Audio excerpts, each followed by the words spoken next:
I'm just gonna go ahead and get into it. This is another video I'm doing with Fernanda. We are doing the Who is your favorite top 5 on Stranger Things, and we are obviously doing this because we have watched all of the 4 seasons, both parts on Netflix, and we were just like, who is your favorite? But then we're like, oh my gosh, we should do another video on the top 5. So that is today's video. Go ahead and stay tuned till the end because we are both going to announce who our number 1 is right at the end.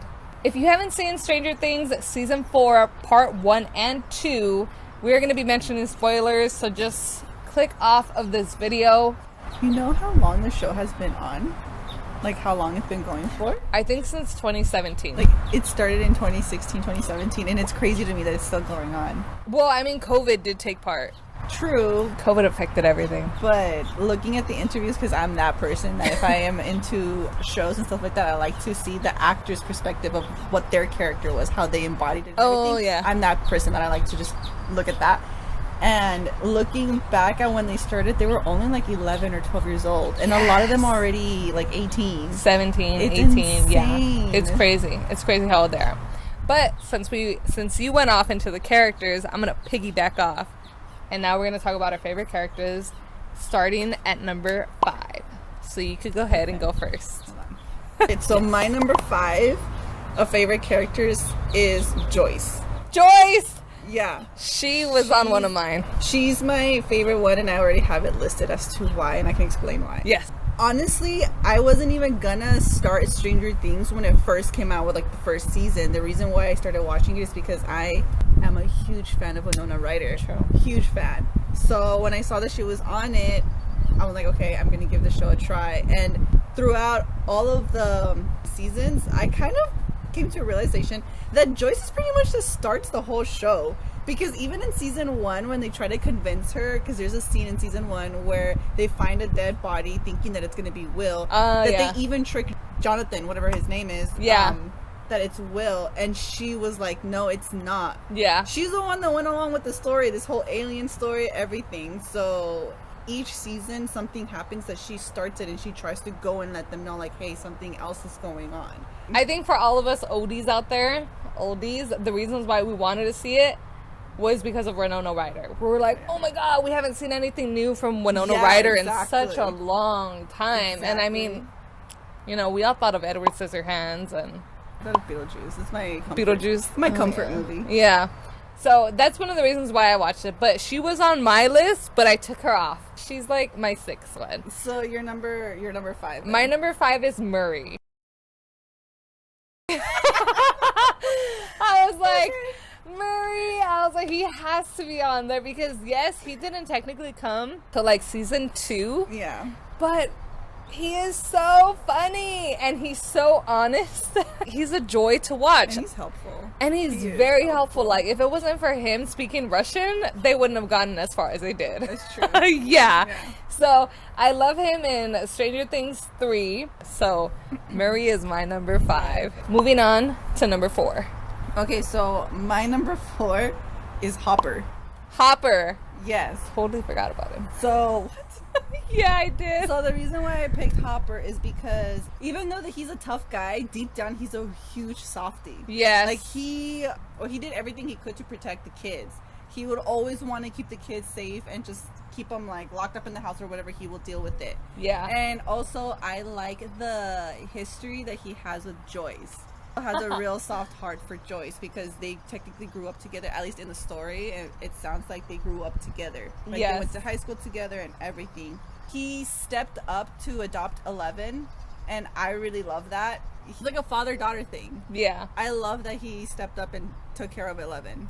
I liked Hopper more in season 1. Okay.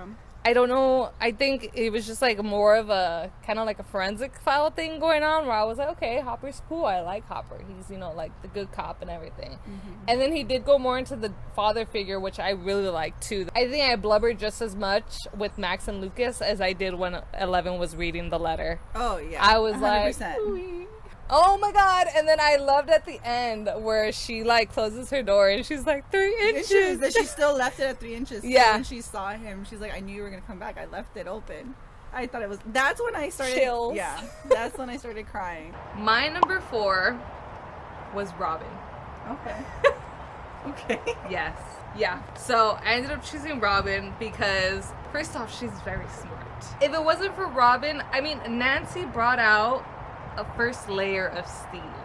I feel like Robin brought out the rest. Like, she cut through the other layers. Yeah. To get to the Steve we love now. Because I love Steve now. I did not like Steve first half of season 1. Because I was like, Steve, you're so typical. Like, you just wanted Nancy's virginity and you got it. And then, like, you know, that. So, I like how she also gets along with the kids. And she's so funny. Like, she's so comfortable with herself, but what I like her most for is that she really peeled back Steve's layers and just brought out the Steve we have today. Yeah. So that's my number 4. 3. We're on 3. My number 3 is Max. Okay. Yeah, I put Max because she was introduced in season 2, and for a brand new person, she fit in very well. And for her being a girl, she fit in very well also with the boys. Yeah. And she was someone that did not strain away from when she found out about 11 or anything like that. She was like, this is gonna be cool. Yeah, she really accepted everyone and everything. Yeah. She was just so down for anything. And going towards season 4, she pretty much sacrificed herself to save technically 11 and the whole town that she really loves. Because if you look at season 4, her memories, it's nothing of California, which is where she used to live. Everything was about the town that she was in, that's Hawkins. Yeah. It was 11, it was Lucas, it was when she met Mike, it was all of them. Yeah. So you can see how much just that small little... She was only there for like, what, 2 years? Technically yeah. Technically speaking, 2 years. It was only like 2 years. And within those 2 years, it was everything to her. Yeah. And she was willing to sacrifice for those friends that she only made 2 years ago. Yeah. So I thought that was so sweet. That is I true. love that. That is true. My number 3 was Steve. Okay. I was like, Steve, gotta be my number 3. I feel like he's also super humble. He always ends up taking care of the kids. Like, he is the best babysitter ever. And I freaking think he's funny and awesome. Like, him and Robin are just like the duo you want to have in your life. Like, you want to have that 2 friends. Yeah. So I like Steve because of that. And then plus, I didn't realize how much I liked Steve until he almost died. I was like, no, Steve. I was like, this is it. If he dies right here alone in the freaking Upside Down without anybody by his side, like, that's it for the show. I'm done. I'm over it. So that's why I was like, whoa, I really like Steve. So yeah, Steve is my number 3. He climbed his way in. So on to number 2? On to number 2. Okay. So my number 2, it might shock you because you know this. I think I'm more shocked that so far we haven't had any that have, like, each other's lists are different so far. I'm gonna assume that our number 1s are gonna be exactly the same because we haven't hit. True. You know? So I'm assuming it's gonna be the same. Okay, so my number 2 is Steve. Steve. Yes. So surprisingly enough, I did not put him at number 1 because I love Steve. I love him from the first season, and he was a douche. But even from there, I was like, of course he's gonna be a douche. It's Steve. He literally had everybody's back, no matter what. It didn't matter. Like, he saw the whole ass Demogorgon and grabbed the bat and was like, say less, and started hitting him. True. He would always put himself in harm's way before anybody tried to touch the kids or his friends, technically. Yeah. I love the way that he always was very protective. Yeah. I loved that about him. And yeah, like you said, I didn't even think of that. Best babysitter in the world. Yes. Like I said, he always would put himself in harm's way before anybody would even try to put the kids in danger. Yeah. So, and even if he loses, he doesn't care. Like, he will fight. And he's lost every single fight. He doesn't care. Yes. He will go down. And I love that. His character development, like you said, is the best throughout the entire story. It really is. Yeah. Too. And just a little bonus thing because he's hot. A little bonus one. I don't think he's hot. So beautiful. No. My number 2 is Dusty Buns. The fact that you said Dusty Buns. My number 2 is Dustin. I've noticed, telling you now, that my connections are because the people have connections. So it's like Robin and Steve and Dustin. I love the connection that Steve and Dustin have. Yeah. When Dustin comes back in season 2 from his camp, and him and Steve have that stupid handshake, Yeah. and Robin's just like, what is going on? I love how Dustin can be very sure of himself, but then be very insecure. And it doesn't hold him back, though. Like, at the end, he's true to himself. So during season 4, I was telling you, like, oh my God, they're not friends anymore. Like, they're all going in their different paths, like in high school. Like, you know, it's reality. But I like how he stayed true even until the end. Eddie was like, you're going to take over. Like, you're going to be in my place. You're going to be the new, like, captain, I guess. I don't know what you call it. Yeah. And Dustin, I think, is the most versatile, I guess you could say, with his different personalities. Yeah. Because he could be Dusty Bones with Susie. And then he could be Dustin playing D&D with his best friends. Yeah. And then he could be Dustin, Steve's best friend. Like he could be friends with his age and then friends with older age. He's also very, very smart. Okay, now it is time for those honorary mentions. For me, my first honorary mention was Joyce. Also Erica. Who were your 2? Okay, so my 2 was... I can't do it that long. Okay, so my honorary mentions are, of course, the first one is Eddie. Eddie. 100% is Eddie, because he deserved way more. He did not deserve to die. Although, I will give it to the Duffer Brothers, the way that they wrote it. It was good. It was a really good death scene. But I don't think he should have died. I really loved him. So when you say he should have deserved more, is it only because he shouldn't have died, or... No, I think he should have continued on with his story. You know what I mean? Yeah, but I feel like because it's such a small town, everybody was brainwashed. Like, these people really believed that Eddie Munson and his demon group started the earthquake. Eddie Munson does sound like he was a real person. Was he based off a real character? That I don't know. But what I do know, because I saw this also in another interview or whatever, that there was a point in time in the 80s where they really thought that, like, the D&D and all that stuff was a... Oh, yeah. Was a cult. I could see that. I could see Yeah. that. It's so hard to change people's minds. Yeah. It was nice that, like, you see, and Dustin, too, taking care of Eddie's dad. That was beautiful. That was really nice. But it's like, yeah, for me, if he would have lived, I think, obviously he would have had to move, because who wants to be in a freaking town like that where everybody thinks you're like a demon or a cult leader when Yeah. you're really not. Like, he was just trying to not be like his forefathers. I don't know. He wasn't trying to be like his dad or his uncle, right? Because when he's like telling Steve, he's like, I already have murder wanted on my list, might as well add carjacking. But I wanted to see more of him. Even though we got a whole season, I get it, we got a whole season of Eddie. But I really wanted to see more. I don't know what they could have written with, but I really wanted him to be way more involved with the kids and everything. And then my second honorable mention is Argyle.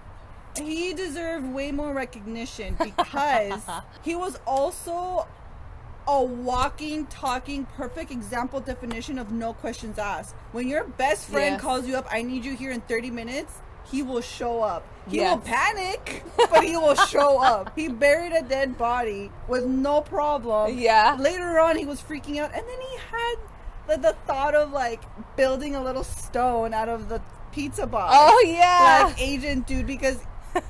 you know? Yeah. And I also love the fact that when Jonathan's like, oh, please don't tell anyone, and she was like, well, who am I going to tell? You're my only friend. Like, that is his actual legit best friend, and he was helping. He even helped Eleven, and he just met her with superpowers and everything, and he was like, say less. Say less. I can get Say you less, hooked my up dude. and everything.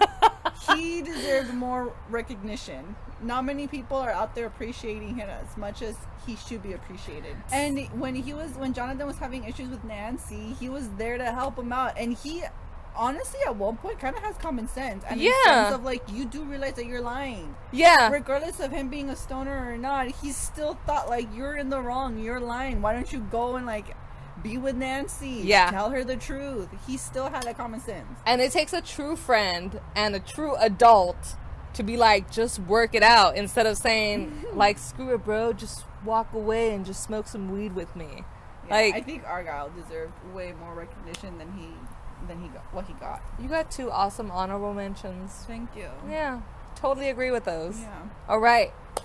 Now it's time for number 1. You go first on your number 1 because I need to see if we have the same number 1 person. We don't.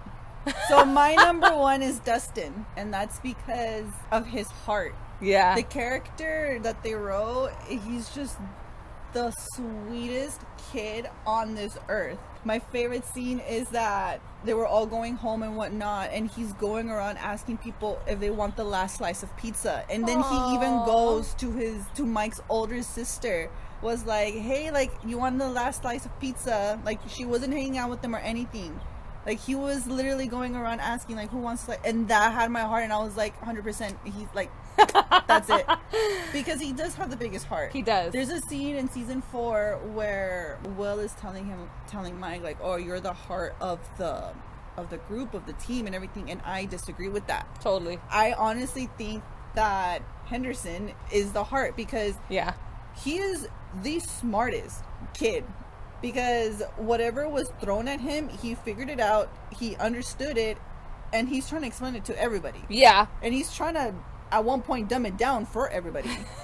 Yeah. When Eddie was in trouble, he was the first one to try to contact people. When Will was in trouble, he was trying to figure things out too. He's the first one and always prepared. He was always prepared. Yes, this is true.